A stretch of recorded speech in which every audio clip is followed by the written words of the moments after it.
Hello tout le monde. Alors en cette fin d'année 2020 je voulais faire une petite vidéo, un peu chit-chat, bilan de l'année 2020, que ce soit au niveau un peu mondial de ce que moi j'ai retenu, sachant que je ne suis pas une fille qui suit trop les infos, mais il y a quand même des choses que je sais qui se sont passées en 2020, et aussi mon bilan perso de cette année, comment je l'ai vécu, etc.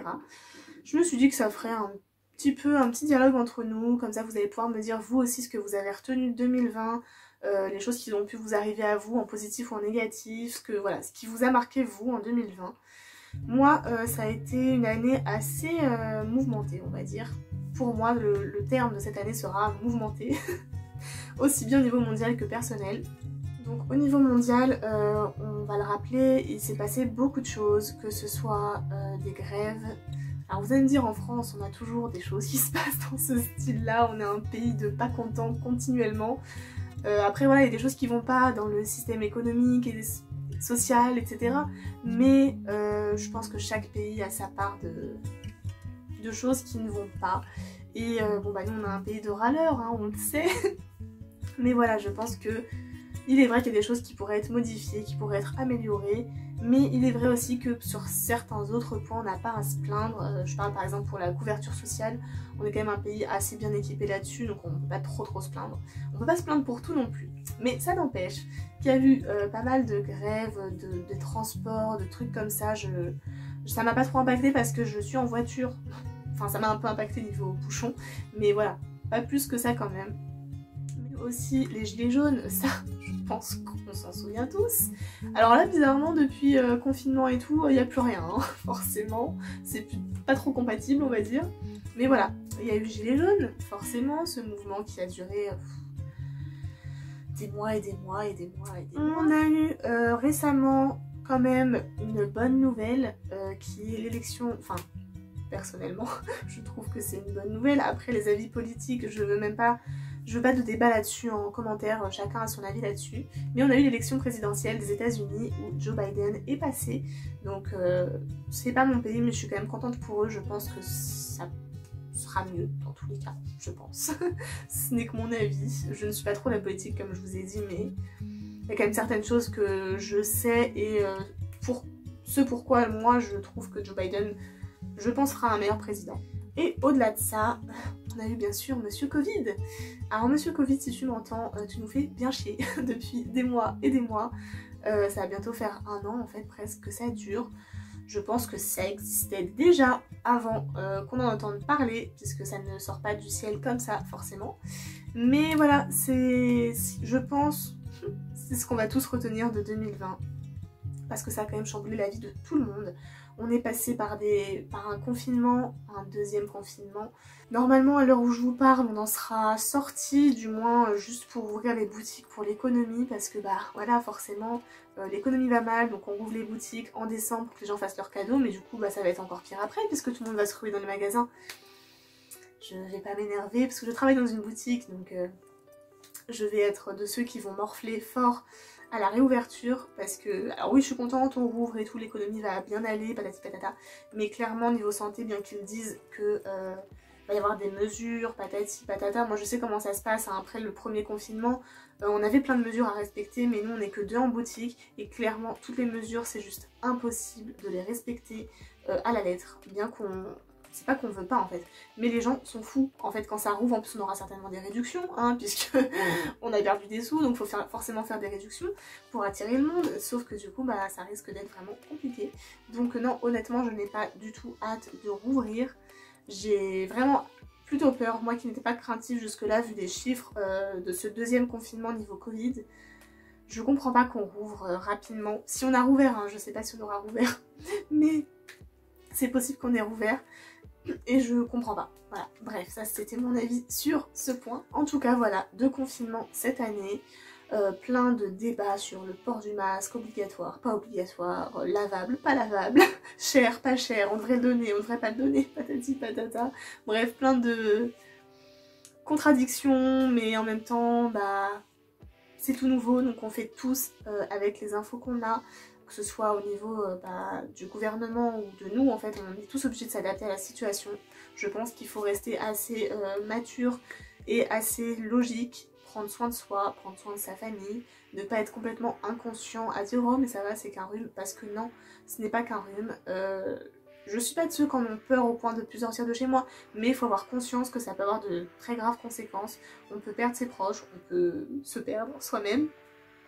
Et au-delà de ça, même si on l'a et qu'on en échappe, entre guillemets, on peut avoir de très grosses séquelles. Donc voilà, faut pas prendre ça à la légère. Je tenais à le dire maintenant parce que quand même, je trouve quand même qu'il y a des gens qui prennent trop ça à la légère et qui s'en fichent pour eux, ok, mais qui pensent au moins à leur famille. Je dis même pas aux gens en général, parce que bon bah c'est triste, mais l'humain va pas forcément penser à toute la population française, mais pensez au moins à vos proches. Enfin, vous avez forcément des personnes à risque ou un peu fragiles dans votre famille, donc voilà, pensez au moins à eux. Mais bon, ce bilan n'était pas là pour ça, juste pour dire qu'il y a aussi forcément ce Covid qui nous a bien plombé l'année 2020, on va pas se mentir. Mais bon, ça va faire la transition pour mon côté perso, parce que moi ça m'a aussi permis d'ouvrir ma chaîne YouTube. Donc voilà, petit point positif pour moi. Je n'aurais pas forcément pensé à le faire s'il n'y avait pas eu le confinement, je pense. J'avais une amie qui s'était lancée juste avant, ça m'avait déjà donné envie de me lancer aussi. Mais je pense pas que j'aurais pris le temps de le faire si je n'avais pas été confinée à cette période. Parce que ça prend quand même du temps, faut quand même se renseigner sur pas mal de choses. Faire une petite installation, enfin voilà, il y a quand même des petites choses à voir, on fait pas ça en 2 secondes non plus. Et puis ça prend du temps de commencer parce qu'on n'est pas habitué au montage, etc. Je ne le suis toujours pas à 100%, mais je commence à m'améliorer, on va dire, niveau montage et tout. Donc il y a eu cette chaîne YouTube qui, je pense, m'aide quand même au quotidien à prendre un peu confiance en moi, parce que parler devant la caméra et tout, c'est pas forcément simple au début. Certes, on n'a pas de public, mais quand même, on sait qu'on va être regardé, donc voilà. Avoir une meilleure image de soi, entre guillemets, apprendre à s'accepter et tout. Je trouve que c'est un gros plus d'ouvrir une chaîne YouTube quand on en a envie, quand on a des choses à dire, des choses à montrer, à partager tout simplement. En fait, YouTube c'est le partage. Du coup voilà, je trouve que c'est un point positif de mon année 2020. 2020 m'a aussi permis de faire un gros récap de ma vie, on va dire, amicale, sentimentale, et aussi niveau famille. On va réunir le tout, un niveau social en fait, tout simplement, de ma vie sociale. Il y a des amitiés qui se sont un peu éloignées et d'autres qui sont revenues dans ma vie. Donc voilà, il s'est passé des bonnes choses comme ça. Niveau couple aussi, c'est la première année où il y avait quand même une grosse remise en question qui a eu lieu pendant le premier confinement. Donc voilà, je vous raconte pas trop les détails, mais il y a eu un gros moment de flop, on va dire. Mais on en est sorti bien plus fort et on s'aime 2 fois plus, donc c'est principal. On a plein de projets du coup pour l'année 2021, donc ça c'est top. Niveau famille aussi, je trouve, je réfléchis en même temps quand même, savoir si c'est vraiment depuis cette année ou pas, mais oui, je trouve être plus proche de ma famille qu'avant. Du moins des personnes dont je l'étais moins. Donc ma famille, moi c'est très rapide, il y a ma maman, ma tante, mes cousins, cousines et tout, et ma grand-mère, et c'est tout.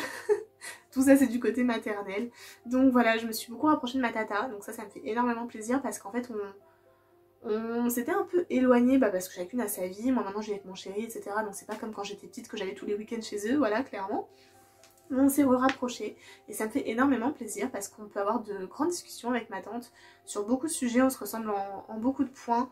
On a un peu la même façon de voir les choses et du coup c'est très agréable d'avoir quelqu'un de sa famille avec qui on peut autant communiquer, parce que du coup forcément on se comprend et on s'écoute puisque on est de la même famille, donc ça c'est le top. Et de ma grand-mère aussi je me suis un peu rapprochée, je trouve, je pense, en 2020, plus s'aider, s'entraider, etc. Vécu pas mal de moments chiants cette année, franchement. Ah oui, alors ça aussi, faut que je vous le raconte. Il m'est arrivé que des merdes niveau voiture en 2020, c'est hallucinant. J'ai commencé par la voiture que ma grand-mère me prêtait. Du coup, j'avais cette voiture-là, mais je suis tombée en rade au milieu de la route un soir. Un dimanche soir, je crois, en plus. Une voiture morte parce qu'on n'avait pas fait la vidange, donc c'est notre faute, mais voilà, moi je savais pas, c'était la première voiture que j'avais entre guillemets entre mes mains. Donc voilà, première voiture morte, c'est pas fini. Deuxième voiture que j'ai entre les mains, donc c'était la voiture de ma grand-mère, une Twingo, qu'elle avait depuis des années, et en fait, carrément pour vous dire, elle s'était acheté une nouvelle Twingo pour elle, pour me laisser son ancienne Twingo, pour qu'elle devienne à moi en fait. Et avant même de faire ces démarches-là, qu'elle devienne ma voiture officielle, et ben j'ai eu un accident. Donc comment vous dire, ça faisait déjà 2 voitures, toujours toute seule au volant. Heureusement, au moins pas de blessés ni rien. Moi non plus, j'ai rien eu pendant cet accident. On est rentré dedans violent quand même, hein, à l'avant de la voiture. Pour vous dire, ma voiture, elle a fait un tour sur elle-même comme ça. Je me suis retrouvée à l'opposé de la route, voilà, en sens inverse. C'était vraiment génial. Et 3e voiture, donc cette fois, on m'en achète une. Parce qu'à un moment donné, il n'y a plus de voiture dans la famille, hein. C'est pas un stock illimité. Donc, on m'achète une voiture, une Clio, chez Renault, hein. Donc un garage, etc. quand même. Et que des merdes. J'ai eu que des merdes. J'ai dû rouler en tout, hein. Je l'ai eu pendant 6 mois la voiture. J'ai dû rouler en tout pendant 1 mois max avec. Parce qu'elle faisait que des allers-retours chez le garage. Parce qu'il y avait que des défauts cachés en fait, des vis cachées. Donc au bout d'un moment, on a abandonné, on leur a rendu. Et voilà. Là j'en ai une autre actuellement, pour l'instant ça va, je touche du bois. Mais voilà, 3 voitures en 1 an, comme on dit jamais 203, normalement la boucle est bouclée. Mais voilà, 3 voitures en 1 an, je trouve ça quand même pas mal. Au-delà de ça, beaucoup de hauts et de bas au travail, parce que je suis dans une petite boutique, on n'est que 3, donc ma responsable, moi le 35 heures et un 15 heures. Sauf que niveau 15 heures, on a eu que des galères. En plus avec le Covid, pour recruter c'est quelque chose, donc voilà, que des galères au niveau boulot, ça joue aussi beaucoup sur le mental forcément au bout d'un moment. Bien que je sois pas la responsable du magasin, bah je suis souvent autant impactée qu'elle parce que bah automatiquement moi aussi je dois faire beaucoup plus de choses quand il nous manque quelqu'un, plus de responsabilités, etc. etc. Niveau positif, j'ai beaucoup évolué niveau déménagement, on va dire. Je sais pas comment vous expliquer, mais en gros, mon chéri me tanne pour qu'on déménage de l'appartement où on est actuellement depuis qu'on y est arrivé en fait. Parce qu'il s'y est jamais senti bien. Alors faut savoir qu'on est dans un très vieil immeuble qui est très mal isolé et je dois reconnaître que niveau bruit, bien qu'on ait du double vitrage et tout, en fait on dirait que les murs c'est du papier. Donc on entend tout le temps. Jusqu'à on entend le voisin bâiller, pour vous dire. Donc c'est vrai que c'est assez insupportable. Et autant moi au début j'arrivais à passer outre tous les petits inconvénients qu'on pouvait avoir dans cet appart. Mon chéri ça a joué beaucoup sur son moral, donc ça a joué sur notre couple automatiquement. Et puis bah après le premier confinement, je vous avoue que j'ai été la première à vouloir partir très vite d'ici. Autant d'ici de l'appart, mais autant de la région parisienne aussi. Alors je sais qu'on est nombreux dans ce cas, mais moi là ça s'est vraiment éclairé d'un coup. Non. On a visité Rouen et du coup c'est vers là-bas qu'on va se tourner, je vous l'avais déjà dit dans d'autres vidéos. Donc voilà, cette fois c'est sûr, c'est en projet pour l'année 2021. Donc c'est quand même un bon point de l'année 2020, ça m'a fait me rendre compte que je voulais pas vivre ici éternellement. C'est un bon point. On va finir par un côté un peu spirituel, on va dire. Je me suis mise à me réintéresser un peu à tout ce qui est spiritualité, synchronicité grâce à ma tante, avec qui je parle beaucoup, qui m'a mis vers cette voie-là parce qu'elle avait lu un livre intéressant à ce sujet.